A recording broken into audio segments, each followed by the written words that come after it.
obviously a bit was made about this kit that you wore today in terms of inspiring you. It's fair to say that although you know your football, a lot of your players wouldn't know much about the players that played 25 years ago that exist. Did you talk to them at all and explain the history? In truth, there's two big pictures of the training ground commemorating the greatest Rangers team, so all the names are up there, and you often have a chat to Brighton, yes, about how good the lots of Don Masson and Jerry Francis and Dave Thomas and Gillard and Clement and all the players were. So the pictures are there quite rightly because of the magnificence of that team. The manager Dave Sexton, how good he was as a coach, etc. So no, they're well aware of the importance of that team. I know I'm full of cliches, but do you feel there was some kind of lift today going on that shirt? No, it was just a great. They played well. They knew that we've got a bad couple of weeks, and when you have a bad couple of weeks, there's a game every 3 days. It costs you, but we knew we had to come out and meet a really good team with a really strong physical challenge. Morris, etc. Play some power in their ranks. And we did that. For the first half, we moved the ball very well. It was a very good team. And I've got to say, it's just, we've got to learn from that second period of shooting ourselves in the foot by giving away ridiculous penalties. So from a comfortable position, we should be at least 3 up.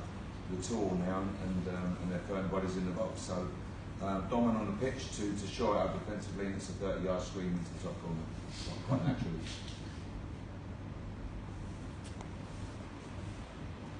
As you say, the first half was as good as you could have expected. I mean, the 2 goals, especially the Cher's first one and Kane's second one, you just walk us through those goals. And we moved the ball really well, but if you remember right from the start, I think Albert had a big chance as well. We pulled up a good save, Archie was right. So we moved the ball, we knew we had to. We just felt that energy was the key today. Play forward, intensity and purpose.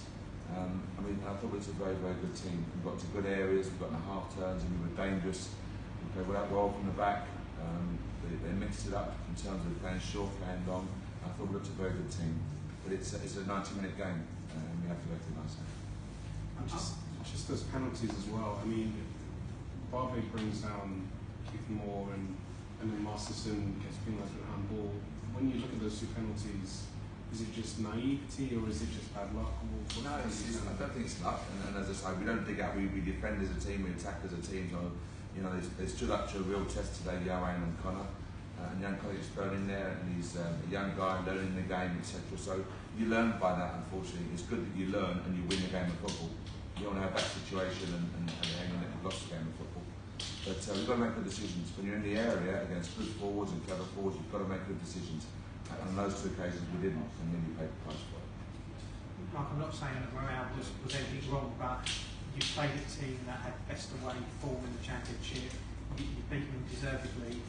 How does that help you turn around the players to move forward for the next one? Because they're angry the players that we've not got the points. So we had a Bournemouth and Sheffield Wednesday come on with 2 points out of 6. We should have at least 4 out of 6.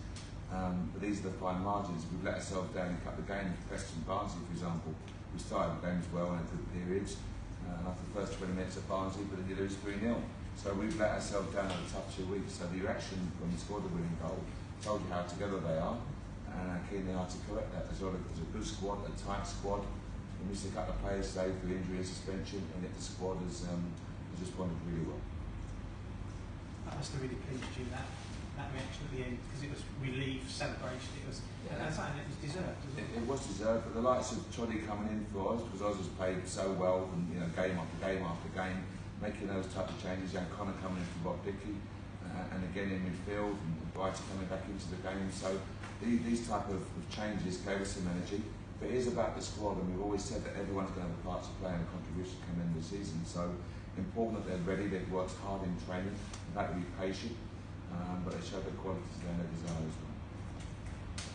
Mark, you talk about the quality there. What do you think realistically could be achieved this season? Where do you see? I think the leagues, you're never going to say what you've got. All I know is that a good squad of players who, when they play the game as they're capable of doing, they can be a real threat.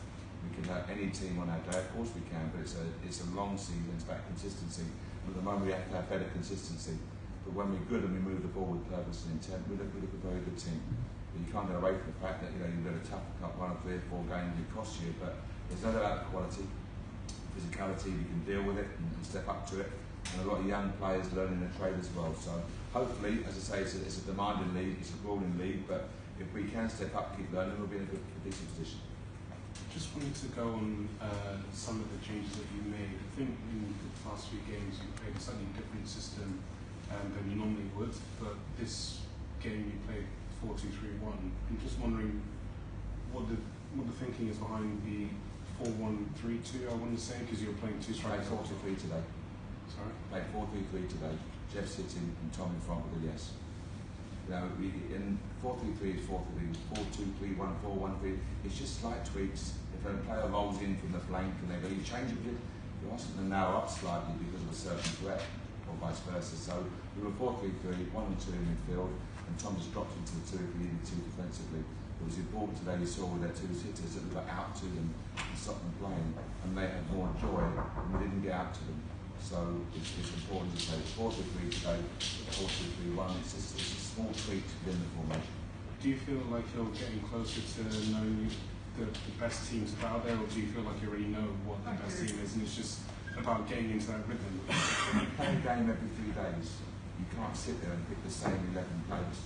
You can't. I saw the Reading game last night and you heard them say that Jara was fatigued and Mike was injured. Injury rate's about 42%, I believe, because players are being asked to play every 3 days. It's a massive impact on them. And you're going to get in that fatigue state, but you're more likely to injury. I'm not saying Luke Amos will lose Luke to the season, late in the game at Bournemouth, but they're being asked to play, Saturday, Wednesday, Saturday, Tuesday, Saturday, Wednesday. It's just, our boys now have a day off, first one for a while, and then they travel Tuesday, play Wednesday night, get back the early hours of Thursday morning, travel Friday to Blackburn to play again, and you're placing demands on professional sportsmen. All the teams are the same.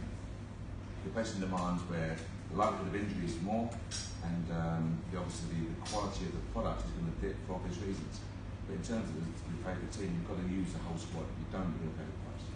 And just finally, on the players that you do have available, I mean, what's the situation in terms of fitness? Do you feel like the squad is up to full match sharpness now? I mean, we've seen Adoma come off after an hour. I suppose that's still to do with getting back into rhythm. It's getting players. I'd rather a player go as hard as they can for as long as they can. When you've got options on the bench, so I don't want someone pacing themselves. You can't afford to pace yourself for this game. You have to be active. So we've got to use the squad. Absolutely. Alba's capable of playing longer course with you, but Chrissy Willet's ready to start a game as well. To Whitey's playing games, and Ilias and Linden. So again, Macca played 4 games and took a breather today. So we've got to use the squad. We've got to have some strength in depth. And I think we've got that. It was a tight squad. We're really tight. But the boys are stepping up and showing the responsibility. Mark, have you got a quick update on Lee Wallace at all?